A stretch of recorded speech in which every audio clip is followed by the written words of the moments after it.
Siap gerak. Beri salam. Assalamualaikum warahmatullahi wabarakatuh. Selamat siang Bu. Waalaikumsalam warahmatullahi wabarakatuh. Selamat siang semuanya. Silakan duduk.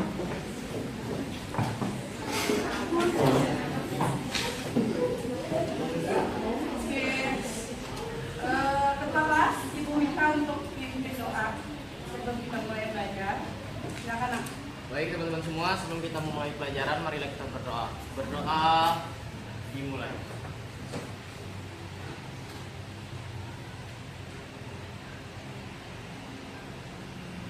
Amin.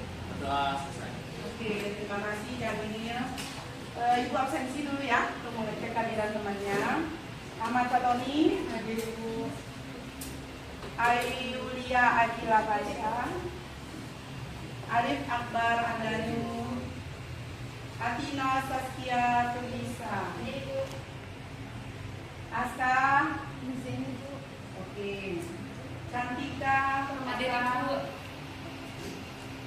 Cindy Aulia, Daica Alia, Dea Arsa, Yas Maulana. Oke, sebelum Ibu masuk ke materi, Ibu ingin bertanya tentang pemahaman kalian untuk materi pelajaran prasyarat sebelum kita ke materi anabolisme. Sebelumnya sudah belajar tentang materi sel ya? Sudah. Ya, siapa masih ingat di dalam sel itu ada organel apa saja?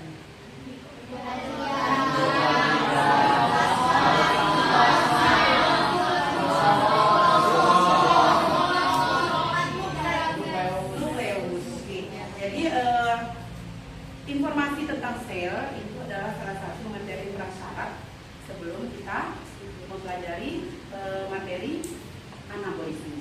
Kemudian kemarin juga sudah belajar tentang katabolisme. Siapa masih ingat katabolisme? Penguraian. Ya, kemudian contoh peristiwa katabolisme apa? Respirasi.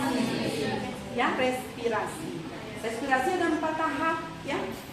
Dimulai dari glikolisis, dekarboksilasi oksidatif, siklus stres, akhir transport. Oke, berarti sudah paham tentang materi sebelumnya ya.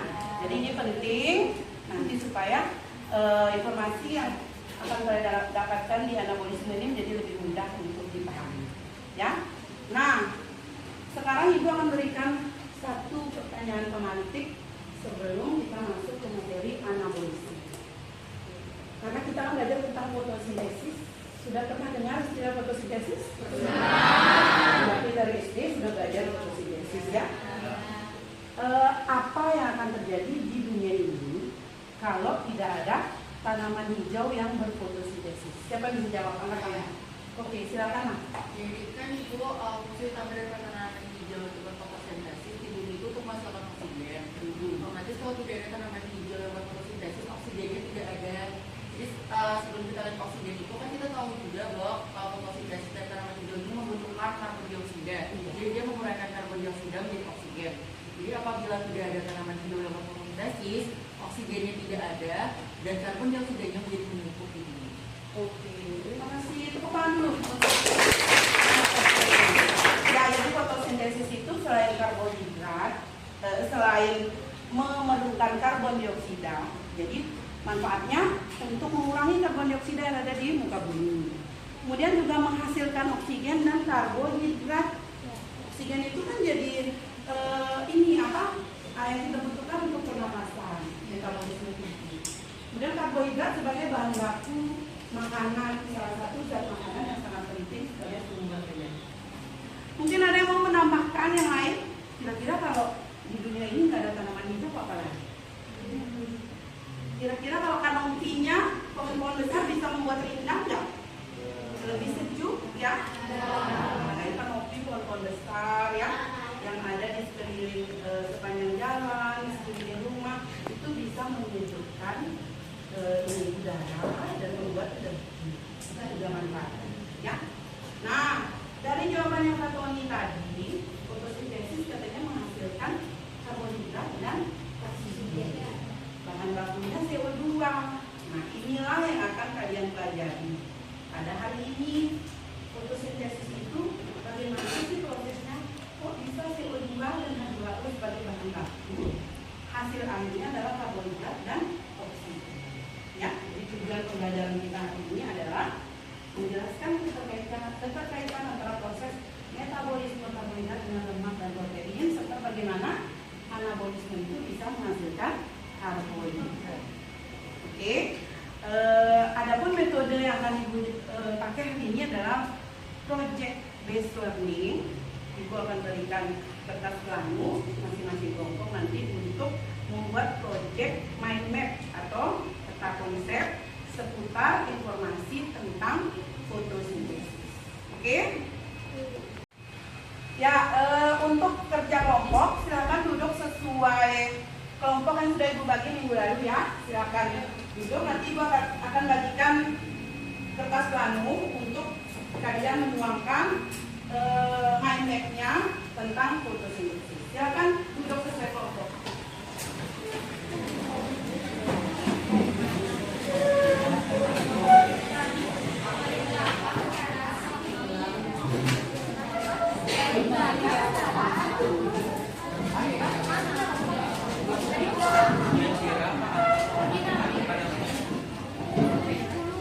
Akan bagikan ke kelompok kertas planunya ya. Silakan tuliskan segala informasi yang kalian dapatkan dari buku paket ya, dan informasi yang sudah Ibu sampaikan mengenai fotosintesis.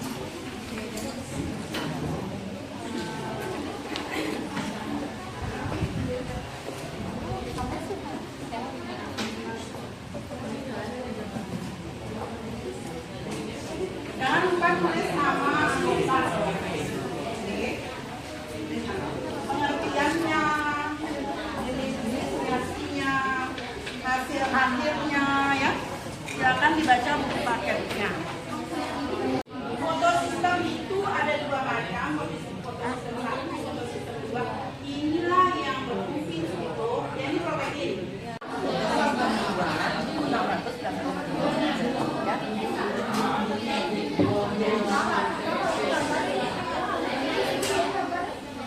Bedanya ada reaksi siklik, non siklik, ada di sini.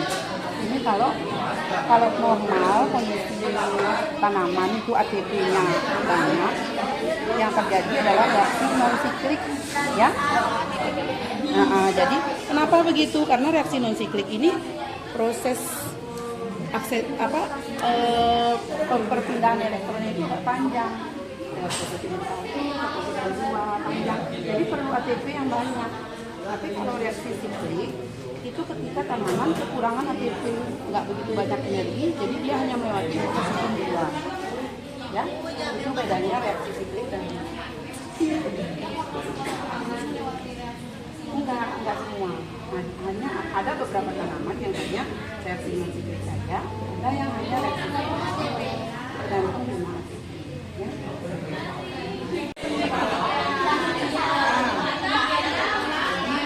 Kalau kalian masih di siklus Krebs, berarti transport elektron belum. Cuma Ibu mau dari awal aja untuk analisis. Mengapa dikatakan analisis itu kebalikan katabolisme? Katabolisme itu kan contohnya respirasi. Respirasi kan menghancurkan delta.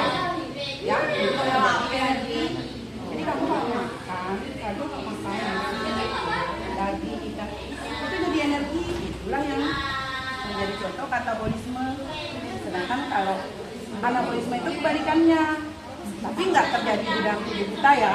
Justru hasil akhirnya kita pakai fotosintesis itu kebalikannya ya. Anabolisme kebalikannya katabolisme, menyusun CO2 dan menjadi oksigen dan C6H12.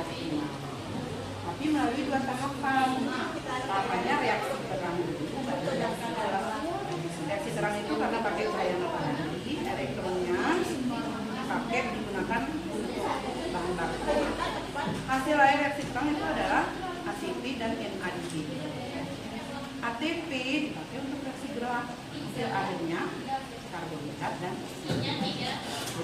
nggak nyambung. Misalnya fotosintesis menghasilkan karbohidrat, terang dulu, itu ya. Tergantung panjang gelombang yang bisa diserap oleh fotosistem. Fotosistem 1 hanya bisa menyerap cahaya dengan panjang gelombang 700 nanometer, sedangkan fotosistem 2 680 nanometer. Itu bedanya, ya. Jadi kalau bertanya di mana sih tempat terimanya elektron itu, di membran tilakoid, disitulah adanya fotosistem, ya.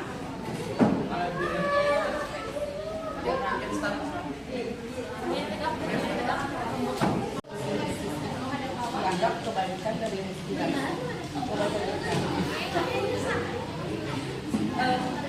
Kalau respirasi kan menghancurkan, kalau fotosintesis menyusun. Bedanya analoginya. Dan fotosintesis itu ada dua reaksi karena apa?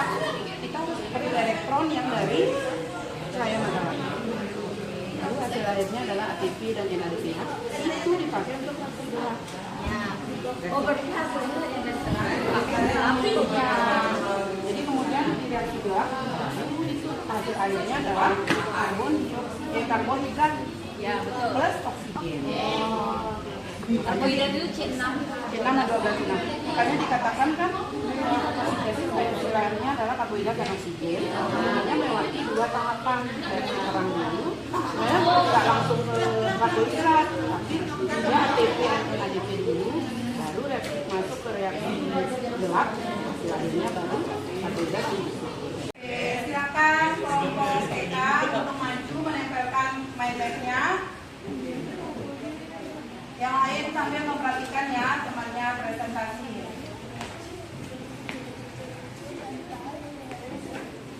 Di tengah, nah, di tengah ya.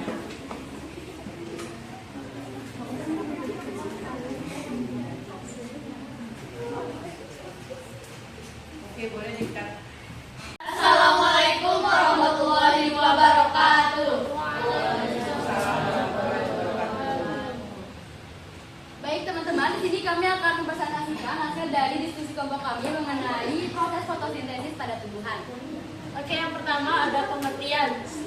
Pengertian fotosintesis adalah proses penyusunan molekul organik berupa CO2 dan H2O menghasilkan produk akhir karbohidrat plus oksigen.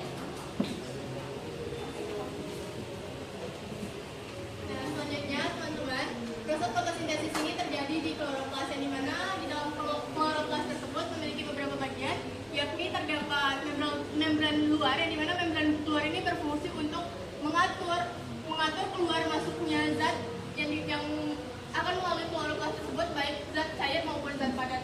Kemudian yang selanjutnya ada membran dalam yang dimana membran dalam tersebut berfungsi untuk membatasi atau bahkan memisah antara stroma dan sitosol. Nah, selanjutnya itu ada lamela, di mana lamela ini merupakan penghubung dari grana.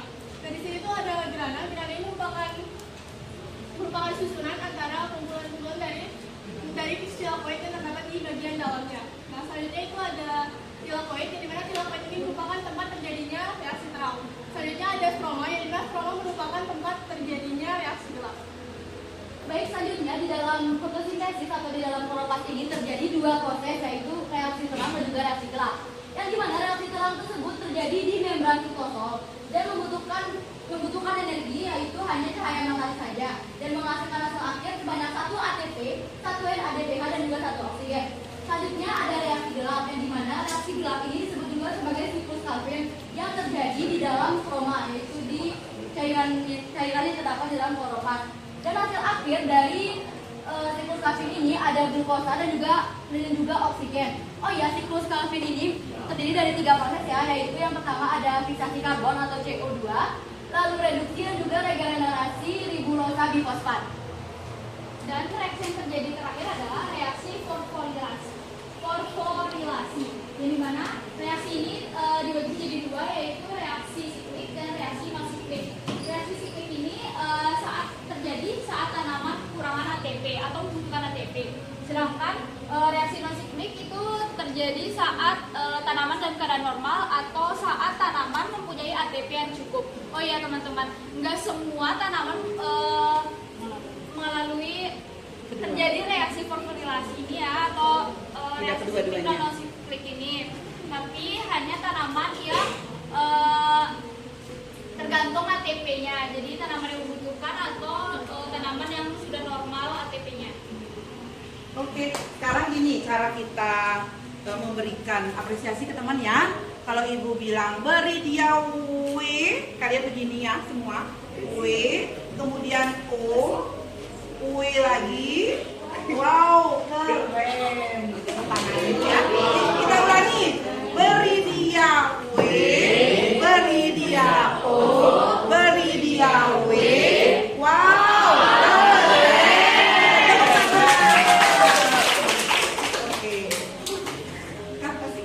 Oke, sekarang sesi pertanyaan untuk kelompok yang menyajikan.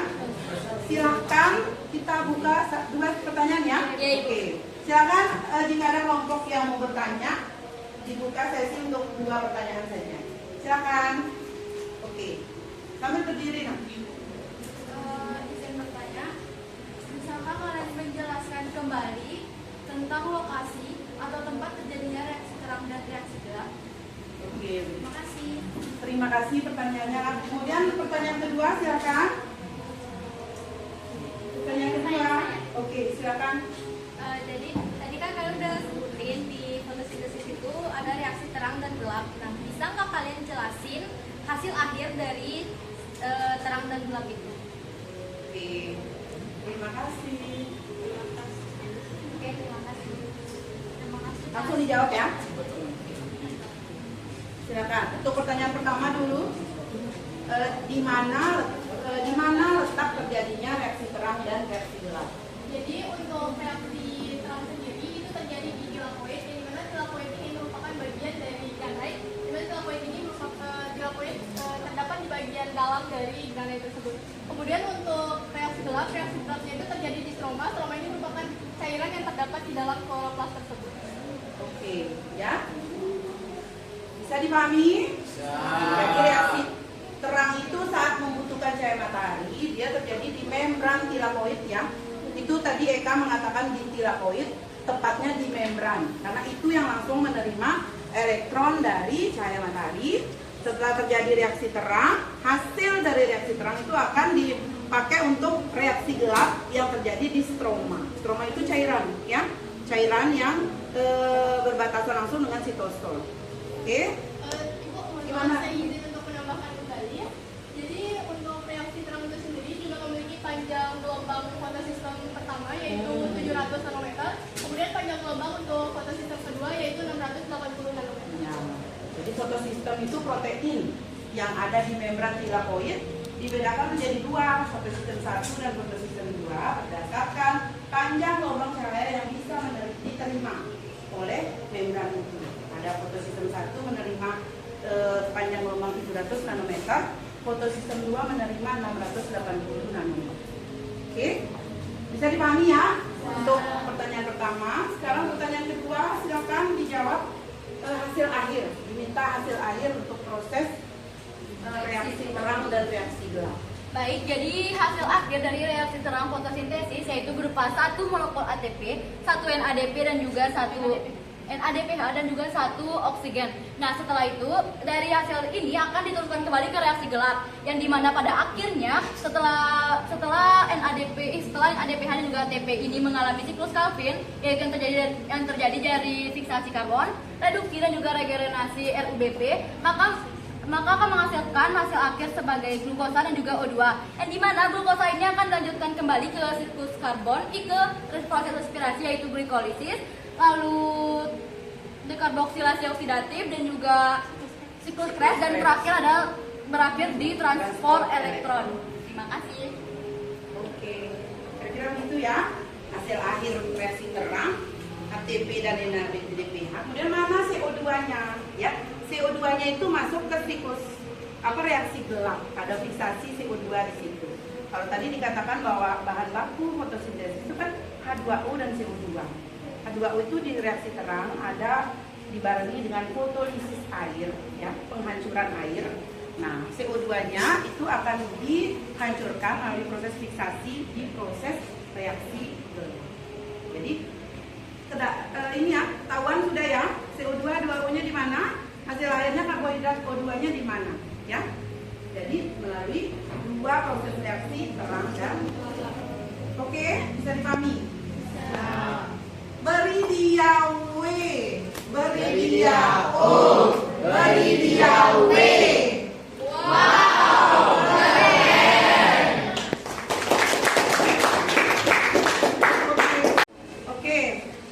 Jadi semua kelompok sudah presentasikan hasilnya. Luar biasa hasil presentasi masing-masing kelompok. Harapannya Ibu, kalian benar-benar bisa memahami tentang reaksi fotosintesis, ya. Bagaimana hasil akhirnya, bagaimana prosesnya, kemudian di mana tempat terjadinya. Nah, sekarang kita sudah di penghujung pembelajaran. Saatnya untuk menarik kesimpulan dari proses pembelajaran yang sudah kita lakukan pada siang hari ini. Ibu minta siapa yang mau menyimpulkan hasil pembelajaran pada siang hari ini.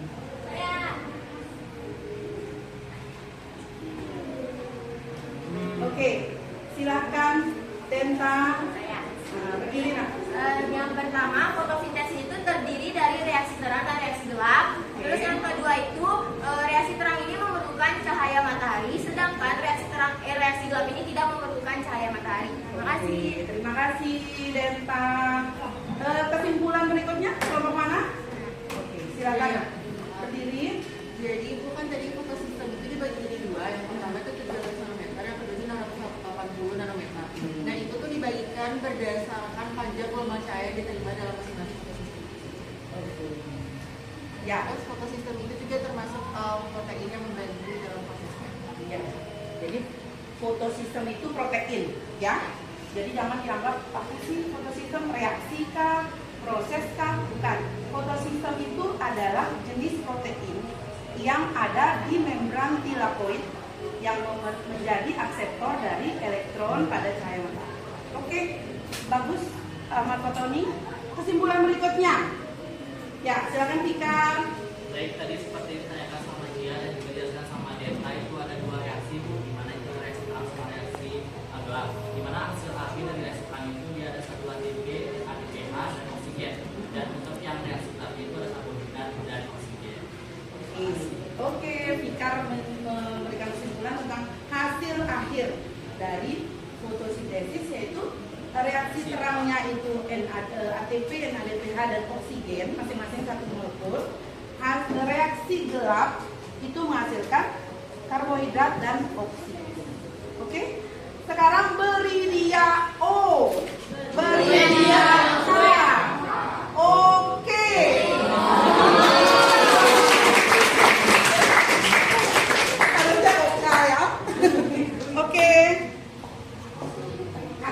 Oke, sekarang kita pada sesi refleksi, ya. Ibu minta setiap orang menuliskan refleksinya pada kertas yang akan Ibu bagikan. Tuliskan apa yang kalian rasakan pada pembelajaran siang ini. Apa yang kamu rasakan, kemudian apa yang kamu dapatkan, silakan. Bebas menulis, ya. Sekarang Ibu bagikan. Waktunya 5 menit saja, ya.